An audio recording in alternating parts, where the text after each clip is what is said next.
जो इनकी यात्रा है उस यात्रा को बेअसर करने के लिए और हमारे लोग भ्रमित ना हो इसके लिए वो संविधान को नुकसान पहुंचाने की यात्रा निकाल रहे हैं। तो हम संविधान को बचाने की यात्रा 16 तारीख से ग्वालियर से पहला चरण शुरू करने जा रहे हैं। कल एक प्रदर्शन हुआ दतिया के इंदरगढ़ में, पुतला जलाना और ये सब चल रहा है सोशल मीडिया पे। क्या चल रहा है? Dhirendra versus Damodar, Damodar versus Dhirendra.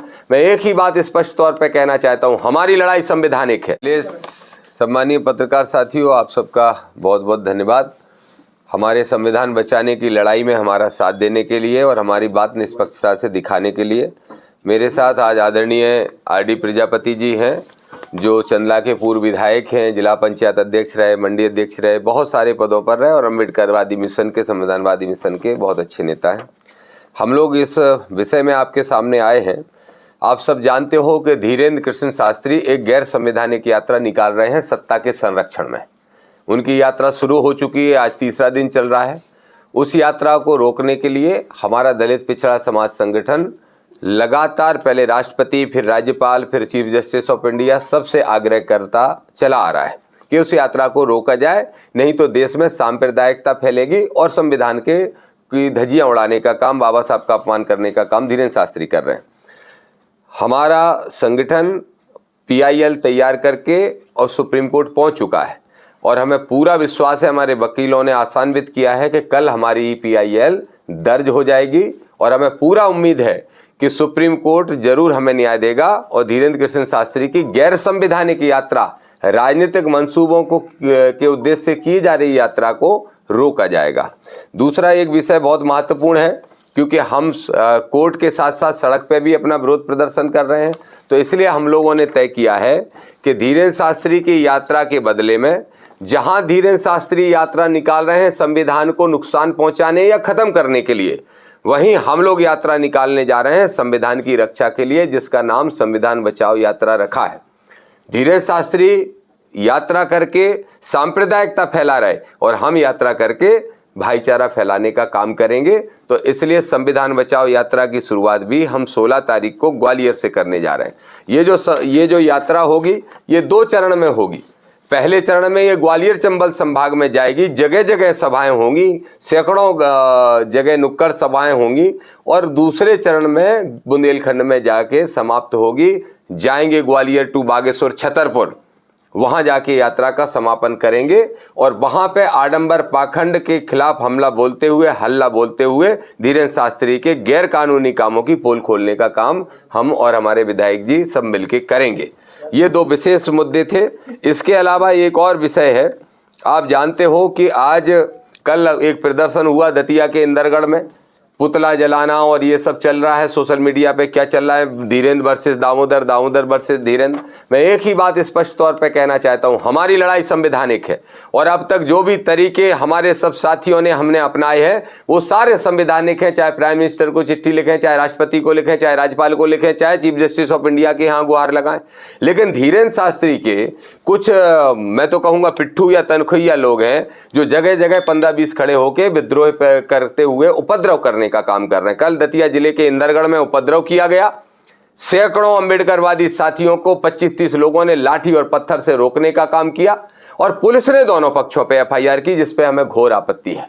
जब अटैक उनने हुआ, पुलिस खुद ही लिख रही है अपनी FIR में कि ये लोग जो है पुतला दहन करके थाने की तरफ बढ़ रहे थे ज्ञापन देने के लिए और दूसरे पक्ष ने इन पे हमला कर दिया पत्थरों से। तो फिर दूसरे पक्ष पे FIR क्यों की गई, हम लोगों पे FIR क्यों की गई? और उन पे जो FIR की गई वो नॉर्मल धाराओं में की गई, उन पे FIR गंभीर धाराओं में होना चाहिए। मैं स्पष्ट तौर पर कह रहा हूं कि सत्ता के संरक्षण में गैर कानूनी काम, गैर कानूनी यात्राएं, इस देश के ताने बाने को बिगाड़ने वाली यात्राएं, सांप्रदायिकता फैलाने वाली यात्राएं और बाबाओं के ढोंगों को बर्दाश्त नहीं किया जाएगा।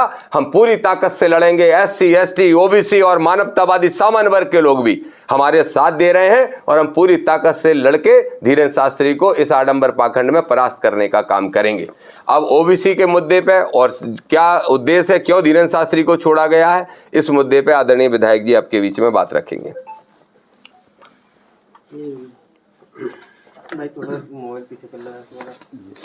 हाँ, ले लीजिए। ये आज जो आप बोल रहे थे उसी में मैं 2-3 लाइनें और जोड़ रहा हूँ। जैसे अडवाणी जी का उदाहरण आपने दिया, आप सब पत्रकार साथी बुद्धिजीवी जानते हैं कि उस समय भी इस देश में मंडल कमीशन की सिफारिशें लागू हुई थी। तो इसलिए आरक्षण से और उस मुद्दे से लोगों का ध्यान हटाने के लिए पिछड़े वर्ग के लोगों को धर्म पकड़ा दिया गया था, पाखंड पकड़ा दिया गया था। आज इस समय धीरेन्द्र शास्त्री का उपयोग भी सत्ताधारी दल उसी तरीके से कर रहा है। पूरे मध्य प्रदेश में जो हमारे नेता साथी लड़ाई लड़ रहे हैं ओबीसी को हक देने की, आरक्षण देने की, उससे लोगों का ध्यान कैसे भटके, इस उद्देश्य से धीरेन्द्र शास्त्री से ये यात्रा चालू कराई गई है।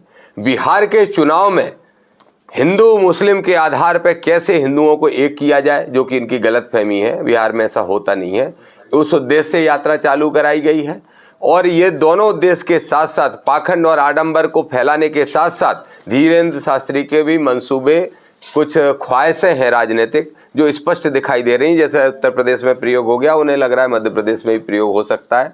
हमें इन सब में कोई आपत्ति नहीं, हमें आपत्ति है गैर संवैधानिक यात्रा, जो हिंदू राष्ट्र की मांग है वो गैर संवैधानिक है। हमें आपत्ति है इस बात पे कि वो कह रहे हैं 20 साल बाद हिंदुओं तुम अल्पसंख्यक हो जाओगे, मतलब बहुसंख्यक जो धर्म के लोग हैं उनको डराने के साथ, और एक हेट स्पीच देते हुए कहते हैं कि टोपियां दिखाई देंगी। इस पे हमें आपत्ति है, इसलिए ये यात्रा रुके। इसके लिए हम सुप्रीम कोर्ट भी पहुंच चुके हैं। और जैसा आदरणीय आर डी प्रजापति जी ने बताया कि हम लोग ये जो इनकी यात्रा है उस यात्रा को बेअसर करने के लिए और हमारे लोग भ्रमित ना हो इसके लिए वो संविधान को नुकसान पहुंचाने की यात्रा निकाल रहे हैं। तो हम संविधान को बचाने की यात्रा 16 तारीख से ग्वालियर से पहला चरण शुरू करने जा रहे हैं। और दूसरा चरण का जो अंत होगा वो, जो आप छतरपुर जिले के रहने वाले हैं, चंदला से विधायक रहे हैं, जिला पंचायत अध्यक्ष और बहुत सारे पदों पर रहे हैं, आपके बेटे भी विधायक रहे हैं, वहीं हम पहुंच के इस यात्रा का समापन करके पूरे पाखंड और आडंबर पे हल्ला बोलने का काम करेंगे। लंबा हो गया इसलिए आपसे क्षमा चाहता हूँ।